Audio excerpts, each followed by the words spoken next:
My name is Kevin Franklin, and I'm the owner of Homemakers Alliance, a design-build remodeling firm in St. Louis, Missouri. I first heard about the business conference from an email that I received from Clay Staires. I took a look at it, and it looked kind of too good to be true, so I just sort of set it aside and was afraid to even open it, actually. I didn't do anything with it for a while, and then after a couple of weeks, I looked at it again when I was trying to clear out my email, and I decided to, actually, I did kind of an end around. I went to Thrivetime show and Googled that first, and then tried to learn a little bit more about it, and once I saw that it was actually legit, then I opened it up and clicked all the links and spent a couple hours with it, actually, trying to look at all the links and all the different things that people had to say, and I started getting more excited about the whole thing. The email that came to me, I didn't catch, I guess it caught my attention that it looked kind of like a spam email, like an offer for something, and I didn't recognize Clay Staires. I didn't know who Clay Staires was, so I was a little bit nervous to open it up. I'm usually kind of cautious about those things, so there wasn't anything particularly attractive other than, there was a few links, and that was actually caused me to be skeptical. I didn't want to click onto those links until I knew what I was clicking onto. So I have to say it wasn't real stimulating to open up right away first because I didn't recognize the person. But after I felt confident with it, then it led me to everything that I wanted to see, and that was the right timing to see it, and I got excited about attending the conference.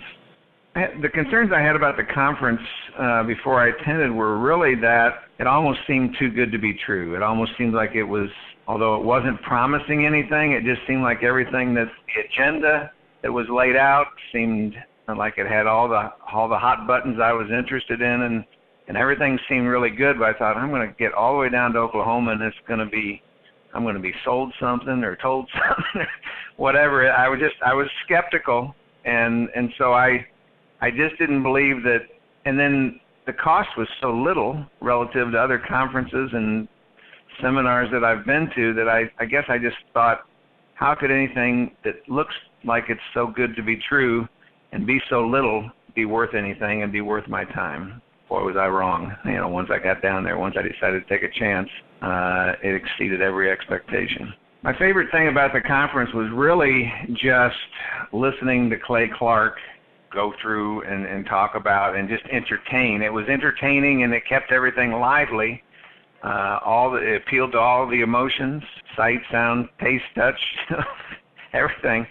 And he just kept it very entertaining. It was never boring.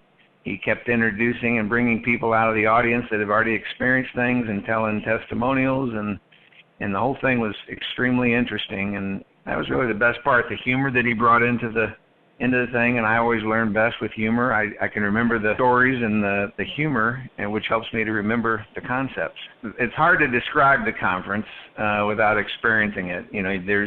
It's certainly teaching events like all other conferences, but it's very lively. It's very interactive. There's a lot going on. There's stuff written on the walls. There's music going that gets you motivated. There's smells, the pinyon wood, coming in the door. You kind of wonder about that, but it all starts to make sense.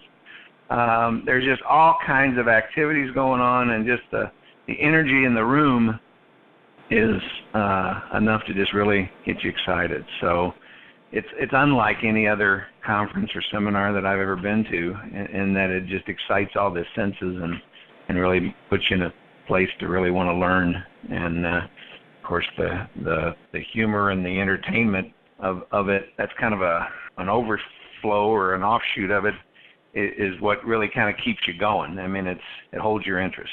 Put aside your fears. Get in a boat, a bike, a car, a plane, a bus, a canoe, and get there as quick as you can. Don't do it sooner rather than later, because you won't regret it. You have to be willing to look at your life and look at your business and be open to change. If you're totally happy with the way things are going, don't bother. But if you're really true to yourself and you're unsatisfied with any aspect of your own life or your business life, get there as quick as you can.